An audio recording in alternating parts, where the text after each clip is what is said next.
Sam's first speech that he did. I really think it was kind of cool because it struck me that he is the only person we've seen so far that tailed his happiness and tied it in with his family. And the way he presented it was such a new and original idea that I was very interested, and am very interested and very curious to see what his third speech is going to be. The title of his speech today is going to be Attitude.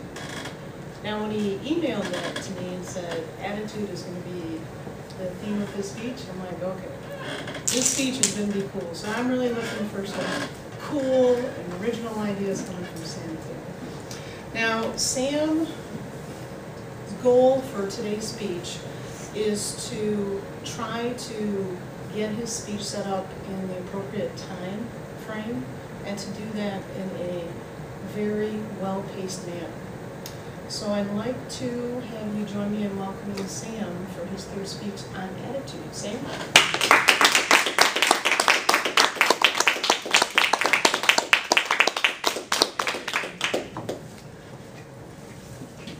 Attitude.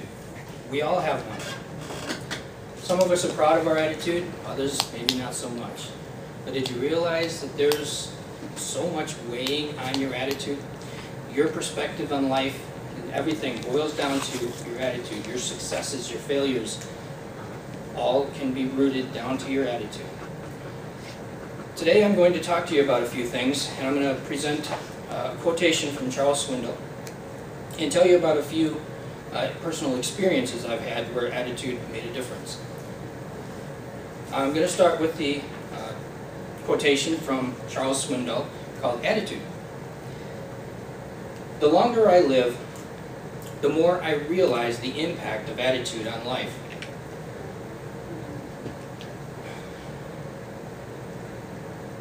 Attitude is more important than facts.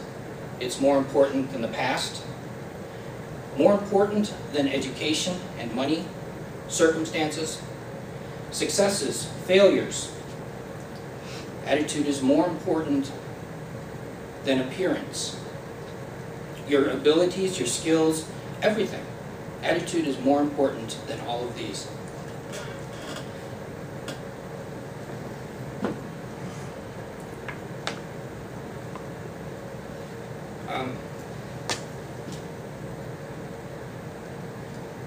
Trying to do this without notes.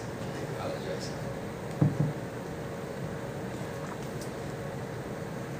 The bottom line is, the more you think about attitude,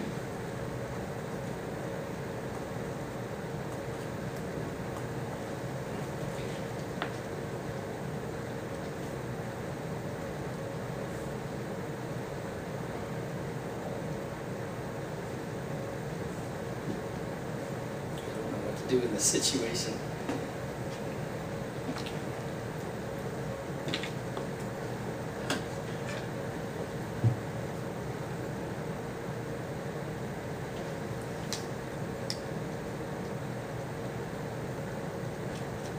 Do you have notes? I don't have them. No, I'm going to try not to do notes. I'm going to pass the quote and move on to personal experiences. The bottom line with all of what I was going to present is that attitude does affect everything. And this weekend was Labor Day weekend, and I was in a grocery store, and there were people, the aura in the place was hustle bustle. Everybody was trying to rush through, getting in the way, very aggravated sort of. They wanted to get out of the store and go to the beach. Nobody wanted to be there having to deal with all of these people, and the place was just packed. So when I was in line, I noticed the guy in front of me. He was putting up like big barrels of Heineken and champagne, beer, steak, beer, all kinds of things. It looked like he was going to host something. The cashier, eyes down, working. The bagger, eyes down, working. The guy putting his stuff on, eyes down. Everybody was in their own world, and nobody was communicating or anything. So I noticed what he was putting up there, and I just mentioned, I said, wow, somebody really knows how to throw a party. That little tidbit, that little seed of kindness actually changed everything.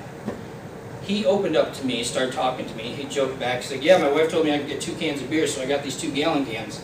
You know, I said, yeah, that's the way to do it. Then we started talking and laughing. Then the cashier chimed in. She started talking and laughing. Same with the bagger. This whole line, the environment, my small world right there at that moment, changed. There was no more, hurry up, I got to get through here. Everybody was laughing and sharing stories and ideas, and it was a whole different environment. Similarly, the last race that we had, race weekend, it always gets congested in Brooklyn, and we were at a restaurant with all the race goers, and it was congested. It was really busy. Papa's place is a very small place, and I mean it's probably smaller than this room, and there's lots of tables, and the waitress was overwhelmed. She really was. And the person next to me, at the table next to me, was unhappy that they had instant mashed potatoes. So she was kind of scolding the waitress. You told me that these were real mashed potatoes. The waitress said, I'm sorry, that's what they told me. She goes, you mean to tell me you don't know the difference between a mashed potato and instant mashed potatoes? She goes, if it's real, you actually have to wash it, you cook it, cut it up. She goes, there's no reason, you can't tell the difference. And the waitress was flustered, and she's like, I'm sorry, and just kind of walked away. And then the lady was still disgruntled and, you know, complaining amongst the people in her party. And so it actually made me feel uncomfortable. So I actually looked over at my wife and I said, I didn't say anything to her, I had the same mashed potatoes on my plate and they were just fine. So I leaned over to the lady and said, here, you want some of my mashed potatoes? I bet these ones are real. You know? She started laughing, everybody at her table started laughing, and it opened up this communication between our tables. They actually invited us out to the track to hang out with them and said, just look for the big Scooby-Doo trailer. We didn't end up going, but the point is that I couldn't control what this lady was going through. I couldn't control how she was going to react. But I could control how I behaved and how I acted in light of everything that was going on around me. And it just changed everything there. So that to me was a great experience, and it changed everything for me personally. And I think I turned that environment around to where it was something that was more successful or comfortable for me to dwell in. I'm going to close with a statement for you to think about. Attitude, attitude is truly contagious. We all have an attitude, and what we do with our attitude is completely up to us each day when we wake up. The question you want to ask yourself every day is my attitude worth catching?